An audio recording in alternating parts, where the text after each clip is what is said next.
কোন পার্টির আমাদের দেখার দরকার নাই, কিন্তু বিজেপি যে পারে না সেটা প্রমাণ হয়ে গেছে। তাই আজ বিজেপি ছেড়ে কংগ্রেসে যোগদান করছে, এটা একটা নতুন লক্ষণ। এ তো সির্ফ এক ঝাঁকি হ্যায়, আভি বহুত কিছু বাকি। তাই সর্বপ্রথম আপনাদের যে কথাটা বলতে চাই তা হলো এই, আগামী লোকসভা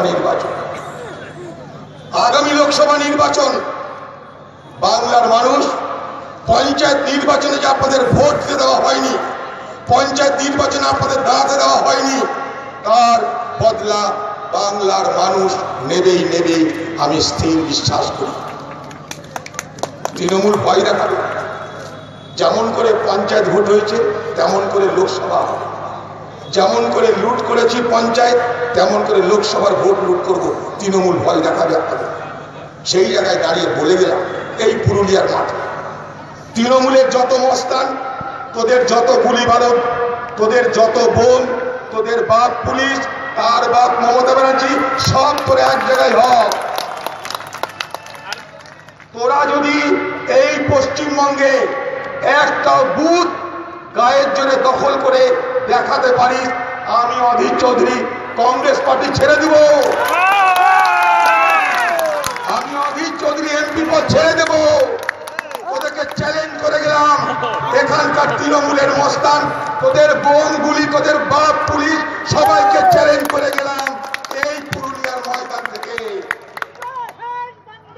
আর তৃণমূল কোথায় গিয়ে লুকাবে? তৃণমূলকে খুঁজতে বলুন জায়গা। তৃণমূলের হালে আর পানি নাই, তৃণমূলের হালে পানি নাই। ভারতবর্ষ জুড়ে কংগ্রেস এগিয়ে চলেছে, রাহুল গান্ধী আগে, নরেন্দ্র মোদী ভাগে। অনেকদিন আগে ছোটবেলায় আমার পাড়ায় একটা পিকনিক হচ্ছে, তো সেখানে একটা উড়িয়া ব্রাহ্মণ রান্না করছে। তা উড়িয়া ব্রাহ্মণ যখন মাংসটা রান্না করছে, তখন আমি বললাম, তখনও তেল মশলা দেওয়া হয়নি, আমি বললাম একটা পিস দাও, খেয়ে দেখি। খেয়ে দেখছি ভালো লাগছে। আমি তখন বললাম উড়িয়া ব্রাহ্মণকে যে মামা, আরে মাংস দারুণ টেস্ট হয়েছিল।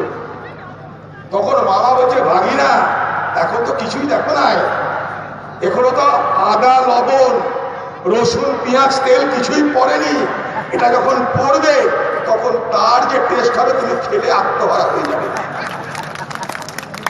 এখন আমি বুঝছি সেদিনকে সেই কথার মর্ম। রাহুল গান্ধীর নেতৃত্বে ভারতবর্ষের 3টে রাজ্যে বিজেপির সাপ, এবার তার সঙ্গে সেই মাংসের আদা পেঁয়াজ রসুন লঙ্কার মতন এসে গেছে প্রিয়াঙ্কা গান্ধী। তাহলে বিজেপির কি হাল হবে বুঝতে পারছেন? আগামী দিনে তাই এ ভারতবর্ষের দায়িত্ব পাবে কে? ভারতের জাতীয় কংগ্রেস। প্রধানমন্ত্রী হবে কে? রাহুল গান্ধী। আপনারা দেখতে পাচ্ছেন শীত চলে যাচ্ছে, শীত চলে গেলে কি হয়? বসন্ত আসে। দিল্লিতে কংগ্রেসের শীত চলে গেছে, কংগ্রেসের বসন্ত আসছে। দিল্লিতে যদি কংগ্রেসের বসন্ত আসে, পশ্চিমবঙ্গে কংগ্রেসের বসন্ত আসতে দেরি হবে না। জেলা ছৌ নৃত্যশিল্পীদের জেলা, এই পুরুলিয়া জেলায় প্রকৃতি সব দিয়েছে, অভাব কোথায়? প্রকৃতির দেওয়া ধনকে এখানে ব্যবহার করা হয় না। পর্যটন থেকে আরম্ভ করে শিল্প, শিল্প থেকে আরম্ভ করে ভূগোল, ভূগোল থেকে ইতিহাস, সবকিছু মজুদ এই পুরুলিয়া জেলায়। কিন্তু পুরুলিয়া জেলা কোথায়? ভারতবর্ষের 640টা জেলার মধ্যে একটা পিছিয়ে পড়া জেলার নাম এই পুরুলিয়া।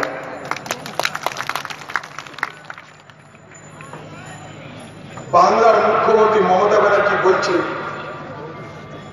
পাহাড় হাসছে, জঙ্গল হাসছে, পুরুলিয়া হাসছে, জঙ্গলমহল হাসছে, সবাই আমরা হাসছি। আমাদের কাঁদার সময় করি না। দিদি হাসছে তো আমরা হাসছি, আমাদের কাঁদার সময় আছে।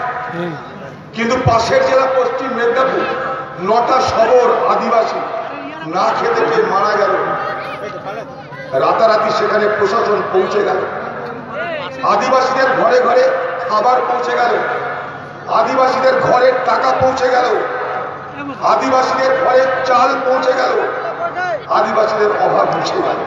তাই বাংলার আদিবাসী, বাংলার গরিব যদি কিছু পেতে চাও আগে মরো, মরে তোমাকে প্রমাণ দিতে হবে তুমি বেঁচে ছিলে।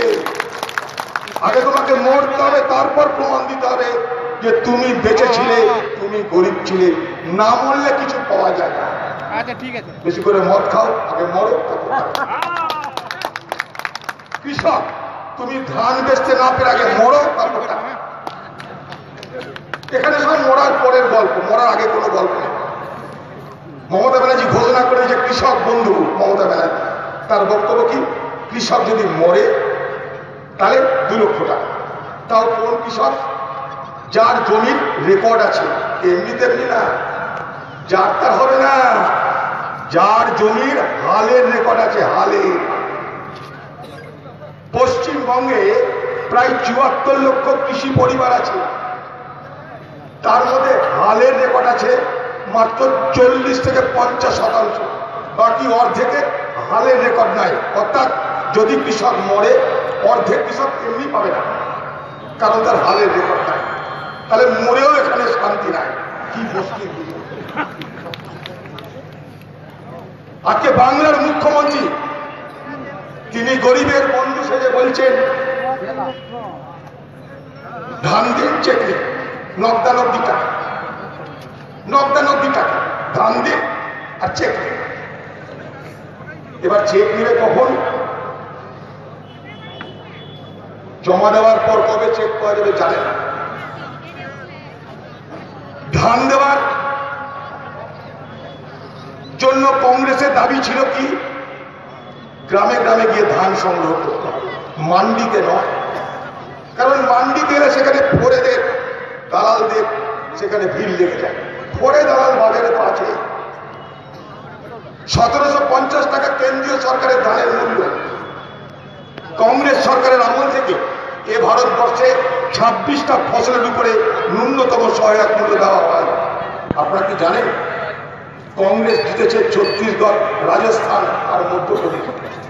রাহুল গান্ধী বলেছিল আমি যদি জিততে পারি ক্ষমতায় আসার 7 দিনের মধ্যে কৃষকদের সব ঋণ মকুব করে দেব। রাহুল গান্ধী বলেছিল আমি যদি ক্ষমতায় আসতে পারি 7 দিনের মধ্যে কৃষকদের ন্যূনতম সহায়ক মূল্য বাড়িয়ে দেব। এবার জেনে রাখুন, ছত্তিশগড় ধানের জায়গা, সেখানকার সরকার 1 কুইন্টাল ধানের জন্য কত টাকা দিচ্ছে জানেন? 2500 টাকা। 2500 টাকা। মধ্যপ্রদেশ, ছত্তিশগড়, রাজস্থান কংগ্রেস ক্ষমতা আসার 7 দিনের মধ্যে সব কৃষকদের ঋণ মকুব হয়ে গেল। সব কৃষক, এর আগেও কংগ্রেস সব কৃষকের ঋণ মকুব করেছিল। তাই আমরা বাংলায় দাবি করছি, এই পুরুলিয়ার মাঠ থেকে দাবি উঠুক যে বাংলায় গরিব কৃষকদের, সে কৃষকের জমি থাক, সে কৃষক ভাগের কৃষক হোক, সে কৃষক লেবার হোক, প্রত্যেকের যে কৃষি ঋণ আছে সব কৃষি ঋণ মকুব করতে হবে। আমাদের দাবি এটা, আমাদের দাবি এটা, কৃষি ঋণ মকুব করতে হবে বাংলায়। এখানে কথা হয়, কথার পাশে কাজ হয় না। আজকে খবরের কাগজে দেখছি 72% আমাদের ঘরের মেয়েরা যারা গর্ভবতী হয় তাদের ট্যাবলেট পাওয়া যায় না স্বাস্থ্যের জন্য, অথচ কেন্দ্রীয় সরকার সব দেয় মুফতে, মুফতে, বিনা পয়সা। আয়রন ট্যাবলেট বলে যে আয়রন ট্যাবলেট, এই এলাকায় কংগ্রেস আবার ফিরে আসবে।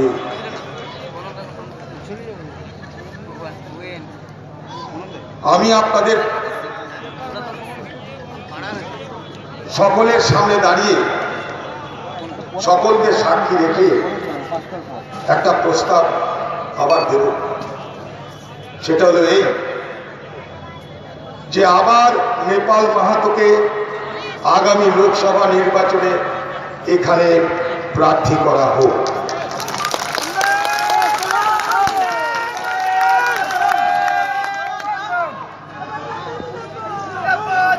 আমি এক সময় প্রদেশ কংগ্রেসের সভাপতি ছিলাম। সারা পশ্চিমবঙ্গে যতগুলো জেলা আছে সব জেলার মধ্যে সব থেকে দক্ষ সংগঠক হিসাবে যদি কাউকে পেয়েছিলাম তার নাম নেপাল মাহাতো। যদি জেলায় জেলায় একটা করে নেপাল মাহাতো পেতাম, বা আজও যদি জেলায় জেলায় একটা করে নেপাল মাহাতো পাওয়া যায়, 2021 এই বাংলায় কংগ্রেস ক্ষমতায় আসবে নিশ্চিত করে। নেপাল মাহাতোদের অভাবের কারণে আমাদের যেটুকু অসুবিধা হচ্ছে সেই অসুবিধা আমরা কাটিয়ে উঠছি।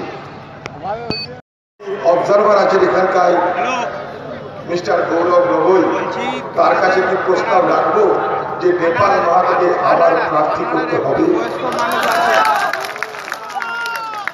So Mr. Gogoi, according to the wishes and desire of the people who are witnessing today's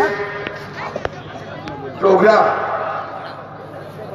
they are overwhelmingly supporting my proposal for the Nepal Mahato to be the candidate of Congress Party.